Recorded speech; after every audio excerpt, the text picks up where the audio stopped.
Hi all, I think stream is already running. So hi all, welcome to our session. So today we're going to discussing about polity and from that the union executive. Hi Balagopal, hi Sanjay, hi Tulasi. So good evening to everyone. So like always, we just wait for a few more minutes so that others could also join us and they wouldn't miss out much from today's session. Do let me know if my audio is not right or if there's any other technical problem for that. The-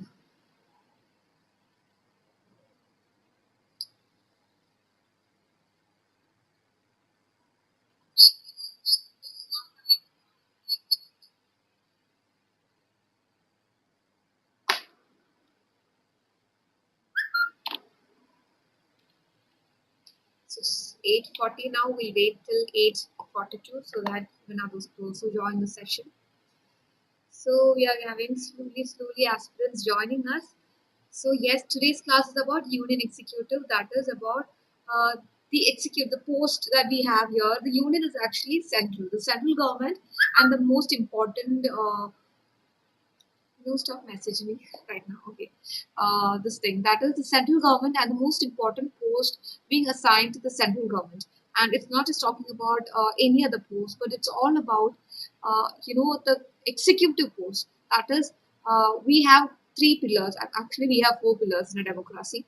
The first one is executive, second is legislative, third is judiciary, and the fourth one is media or journalism. And quite often we just recognize only three pillars in a democracy, but even fourth one is also very much vital and important. And I could say that me as a journalist, I think fourth pillar is very much pertinent to our system because they are the ones that keep us in check. And in comparison to the other nations, we have complete freedom of the press, no restrictions, no certifications for our press. And yes, we are restricted to reasonable restrictions. That is, we are not supposed to have any sorts of defamations or slander or, sort of like libels. So that's a different concept altogether.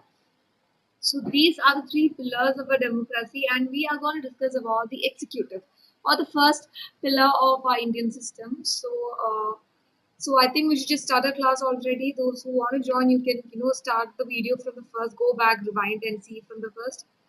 So executive council or the executive members or the post are the ones who are leading the nations. For example, if there is a school, we can't just have these teachers and students. They have to have sort of like administrative purpose to it. That is a principal administrating the whole of the system. There should be a management looking after the school, and there should be department heads, and under that there should be class teachers, and within the class teachers, even under even the school single class that we're talking about, we should have a class monitor or a class representatives and different posts assigned or different badge holders.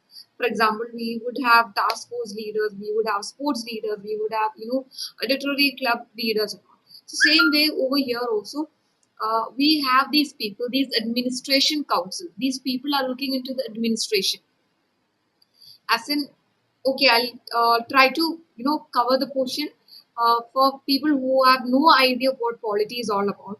That is, what is legislative is about passing bills and passing all these schemes and constitutions. So this is the basis of the working our system. Okay, so that is the legislative. And who is the one who look into it, who runs these constitutions being given out by the parliament? So that is the executive council.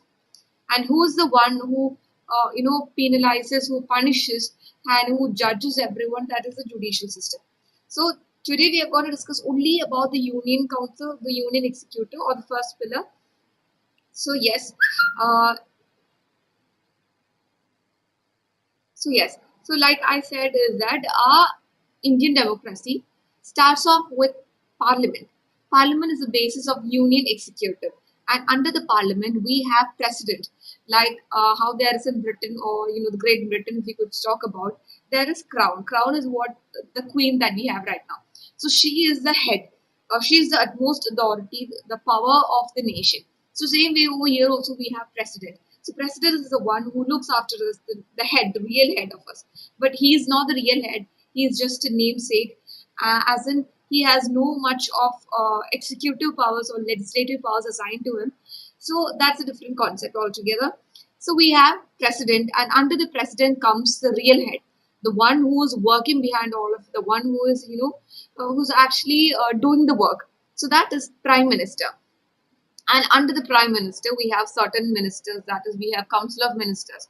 And under the council of ministers, we have cabinet ministers, then state ministers and state ministers of independent charges and all. So we have different categories assigned to it. So we are going to discuss about the first one, which is the president. And what is the one contrasting difference from the nominal head of Britain and nominal head of India?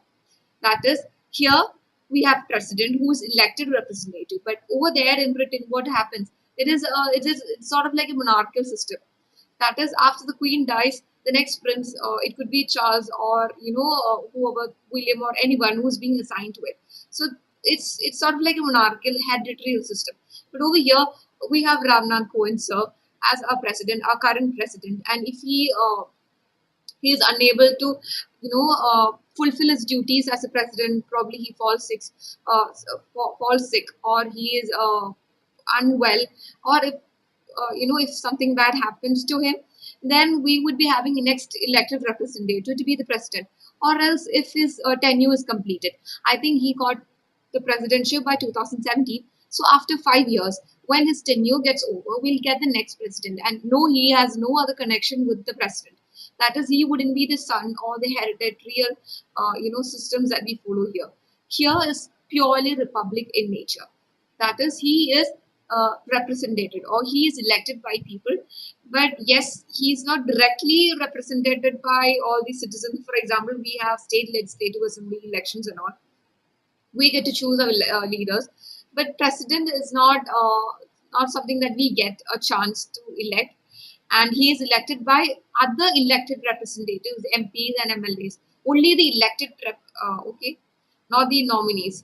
And at any point, if I seem confusing to you, you stop me then and there itself, and ask me to clarify it. So president is only elected by elected representatives of the parliament. Every time in parliament there would be elected representatives, that is these MPs and MLAs, and also nominees. That is, they could be nominated, for example, Sachin Tendulkar or Rekha, and all these people are nominated by the president. So such nominated people have no right to select their president. Only the elected representative have the right to select or choose the next president. So this is a Rashtrapati Bhavan, where our president resides without any rent or without any payment. And the president of India is a constitutional head. That is, he is only the nominal head, and yes, he signs. He's the one who signs all these ordinances being passed in the legislative and all. But yes, he's only a nominal head. The real executive powers is vested in the hands of prime minister. He or she is the first citizen of India, yes, and the executive power has been vested in the president. He or she is nominal ceremonial head of the state, and the executive power is exercised by the president only on the advice of council of ministers. That is, for example, if we are having this farm bill, the controversial farm bill. Yes, it was passed in the legislative assemblies, it was passed in the parliament. But if we could look it in the different perspective, we could say that president is the one who passed the bill. That is, no matter who passed the ordinances, no, if it doesn't matter if it was first initiated in Rajya Sabha or Lok Sabha. At the end, when it's already been passed by the either of the houses, it will be sent to the president and he signs it. And only after the accent and his stamp and seal, only then this could be a real bill, or this could be a farm bill, or whatever the bill that is being passed. So it's not like, for example, I get to be the prime minister of tomorrow, and if I say that, okay, here onwards, this is my my rule is that people who are wearing black dress would not be considered to be citizens of India. I cannot just simply make all these rules in legislative. It has to be passed in the parliament, and even if it's being passed by the parliament, the president has to sign. He has to assent it, and we have a simple clause over here that advice of the council of ministers. So it's just an advice, and it's not obligatory in the sense that is, the president have the chance to either listen to the council of ministers or not. and he could, accept the bill or reject the bill. And what are the qualifications of the president? For example, not anyone could be a president. We cannot just stand for, the election for the president. He has to be a citizen of India. He has to be less than or more than 35, more than years of age. Person must not hold any office in state or union or any local government bodies. The person must be qualified for the election as members of House of People. That is the Lok Sabha and all. That he should be. That is, he shouldn't have any criminal records to him. That is, you can't be just a member of the House of People. That is, you can't be a member of Lok Sabha just like that. You need to fit into certain criteria. So this has to be fulfilled by, and only then you could stand for the election for the president. And the person shall not be a member of either house of the union legislature or the house of legislature of any state. Union legislators is, we have Rajya Sabha and Lok Sabha, and in state we have state legislative assembly. So in some states we have both Vidhan Sabha and Vidhan Parishad. Okay, not all the states have, just only some. And I don't know, I feel that I should have first taken parliament first and then come to the president. I just have a feeling right now because I'm in a fear that it might be confusing to you all because I'm using lots of terms from the parliament and all. So stop me then and there when you feel that I'm confusing to you all. So so tomorrow I'll be taking parliament. Okay, I think I just reversed the order. First I should have taken parliament. Today I should have taken parliament, and tomorrow about president, so that it would be much more clarified to you all. So yes, so qualification, yes, we already went through it. And he for example, if I'm just I just cannot stand up and say that okay, I want to be the president or I want to stand for the election for president. I have to be supported by at least few number of people, and I have to be seconded by few number of people. That is, few number of people have to say that okay, this person has to say. I myself cannot stand up and say that I want to be the next president.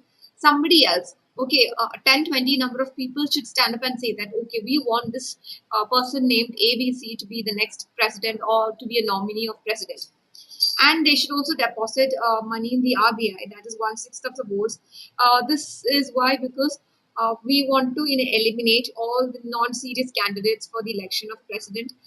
Because at least some people would say that they want to just both saying that I stood for the election of president. For that reason, we have to pay one-sixth of voters, that is 10,000 rupees, in and around the RBI.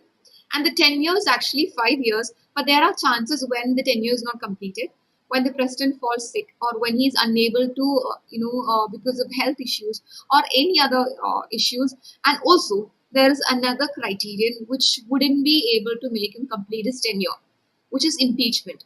A president can be removed by quasi judicial system. So why do we say quasi? Quasi means partial, and judicial is, we all know, judgmental. So it's, even if I say quasi judicial, it is not through Supreme Court or High Court. It is through the Parliament. These either houses, that is Rajya Sabha and Lok Sabha, decide whether the president is guilty or whether this president deserves to be impeached or not.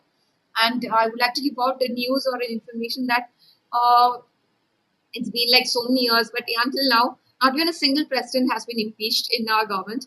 And yes, if the office of president is vacant, owing to any these reasons, the vice president acts as the president. In case of vacancy, in election of president must be held within the 6 months of vacancy. That is, suppose in any case the president is unable to perform his duties, it could be death or any forms of sickness or any forms of any other problems. Then the office cannot be left vacant. We cannot say that okay, we'll just wait for the next election so that we could find a suitable candidate to be the president. The vice president automatically becomes the president for a temporary period. One thing we all should note is that chairman of Rajya Sabha is the vice president. It's totally understood that always, okay, always the case is that whoever is the vice president, he will be, or he or she will be the chairman of Rajya Sabha. Like for example, we have Om Birla right now. So he's actually a vice president, but he's also acting as a chairman. So what happens when the president is not there in his office. Obviously, the thing is that the vice president fulfill his job as a president. In that case, he cannot be both president and the chairman. That is, when vice presidents become the president, he cannot be both president and the chairman. So what happens then? Then the deputy chairman becomes the chairman. Okay. And election of the president is that elected by indirect elections. That is, all these MPs, MLAs of both union and state, they elect. Only the elected representatives elect, and no forms of nominated representatives elect the president. The president of India is not directly elected by the people, but the representatives of people. The president of India is elected by a system of proportional representations in which the representatives gives preference to the candidate. For example, if you have filled out your forms of your 11th standard, for example, after you completion of your 10th standard, for your admission to your 11th, you will be given a preference sheet. That is, there will be a category 1, 2, 3, 4, 5. 1 is mostly computer science, 2 is biomaths, 3 is bio computer, fourth is commerce computer, fifth one is commerce max. So you will be given the sheet. Every student who's come for the admissions of 11th standard will be given this sheet. Even when you go for your UPSC civil service examinations, after the completions of it, you will be given the sheets of preferences of the post. You want IAS to be the first post, or you want IFS to be the first post. Certain like that. We can put a priority order in it. So same way over here also it goes like that. So it's for normally what we have is that we only get one vote. We do not get to choose our preferences. If not him, then him. It's nothing like that. We only get to choose once, like one elections or one vote per person. So here what happens is that, for example, there are five nominees for president. Okay, so I'll be giving, okay, Mr. B will be my first preference, Mr. A will be my second preference, so on will be that. So the most number of votes being given to the first person becomes the first nominee. And if that becomes a draw, or automatically the next person will get the chance. Okay, so that's how it's sort of like a proportional representation, or sort of like a priority order.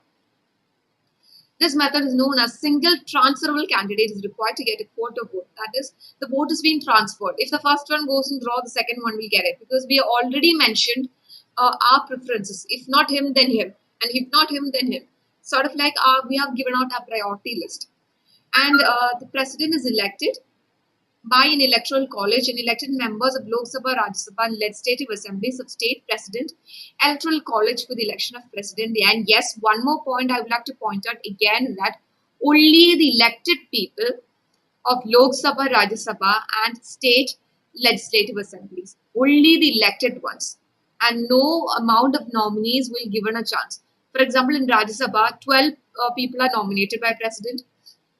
And in Lok Sabha, there are 1 to 2 people, that is these Anglo-Indian community people are just, one seat, probably 2 seats or not.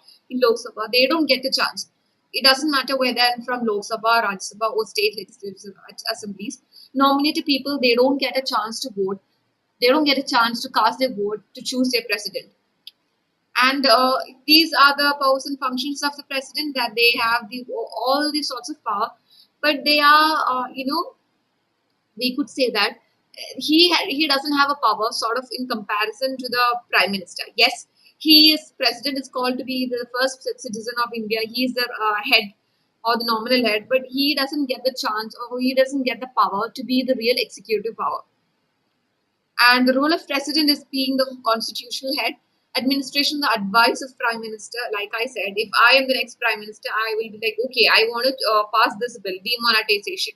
I cannot just announce it the next day. I need to get the assent or consent or the sign from the president. Reconsiderations. If I, as a president, if I don't, I say like, okay, Mr. Prime Minister, I did not accept your your bill being passed. You should consider again, or you should just think about it again. And pocket veto is about giving your, for example, if situation sort of like a draw or tension comes, he could give his vote, and this becomes more power. For example, my vote and the chief minister of my state are of equal importance. They are not going to ask, okay, if this is vote of chief minister, he's going to get 2 points, nothing like that. But here he's going to get more points over here. And yes, he's a nominal head just for the namesake and change political scenario. And yes, we know that uh, we have these nominal head for the reason is that why? Because sort of like an accountability is necessary for here in India. You must be thinking that if there is only for a namesake, what is the need for a president? And he's not even selected or elected directly by the people, then why the need for such a person? The reason is accountability. And president is someone who's not a leader of the majority power. For example, right now we have Narendra Modi ji as the prime minister, and he is of the majority. BJP is in majority of seats, so they got to be the ruling party. So for making sure that they have to be someone who's collectively elected by everyone, not just the majority of ruling party, but collectively by everyone. And if the president say that, okay, I am not in accordance or I am not in agreement with legislative proceedings that we are having right now, then he has the power to say it. For that reason only, we are having a president. And impeachment of president is that the impeachment of the president can be initiated from both the houses. Lok Sabha could start the impeachment process, and even the Raj Sabha could start the impeachment process. There is no, particulars saying that only a certain category or Raj Sabha only had the power. It's nothing like that. Both the houses could pass, and here it's written that the House of the Parliament can frame charges against the president, and he should be, and when that is passed by the, for example, if Lok Sabha starts an impeachment procedure or the process, they will be collecting the majority votes in that, and when they the Lok Sabha, and when they get, they could give it to the speaker. I'm not on speaker. Yes, speaker or Rajya Sabha, Lok Sabha have speaker, and speaker have the right to accept it or reject it. And once that is taken care of, it will be given a notice of 14 days, and it should be signed by at least one-fourth of the total number of members of the House and present, which is simple majority, and it has to be passed in majority of two-thirds of the total members of the House. And uh, when this is passed in Lok Sabha, this will be sent to the Rajya Sabha, and same again, same procedures and same all these things has to be passed. A simple majority has to be passed over there, even in Rajya Sabha, and if that is passed, then the impeachment could be initiated. This could even start by Rajya Sabha. Rajya Sabha starting the proceedings, and once they are passing it, they could pass on the paper or the notice to the Lok Sabha.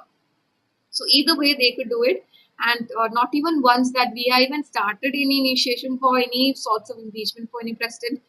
All God's grace, nothing sort of like thing had ever happened here in a democratic nation. And a list of president, I initially thought of giving out all these list of president, but I think that will be time consuming. You could just Google for all these list of presidents, but the first one is important, that is Sri Rajendra Prasad. He was the first interim president, and he was the real president, and he was the first president of the independent India, and he was also during the freedom struggle. He was taking very much good participation and active participation in the presidency, and in the freedom struggle, and he also got to be president for two times in a row. And next one is prime minister.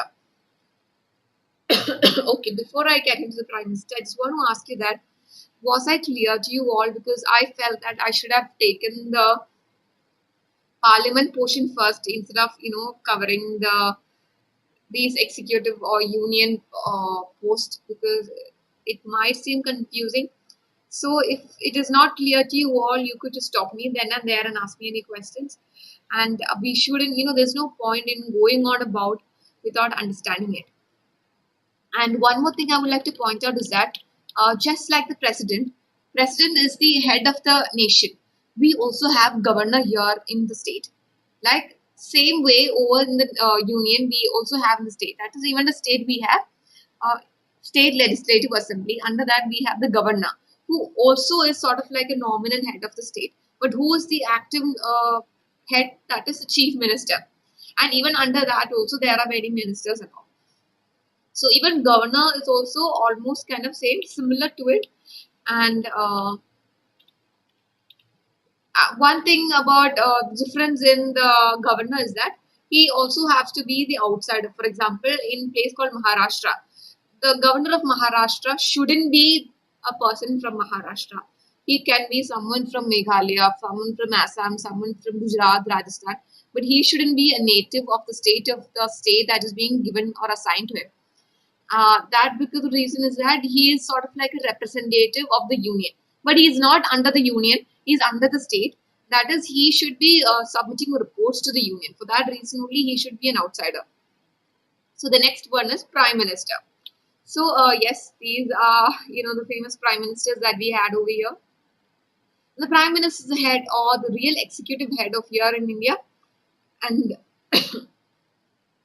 before I go any further, I just want to clarify that was I clear to you all, because I have a feeling that I wasn't. So if it's either yes or a no, do let me know that in the comments, because there's no point in going on and about if you can't even understand what the point is, because I didn't take the parliament chapter first. So now I realizing my mistake that I should have taken parliament first, because that would have been more easier for you all to understand. So I'm just hoping everything is good. Okay.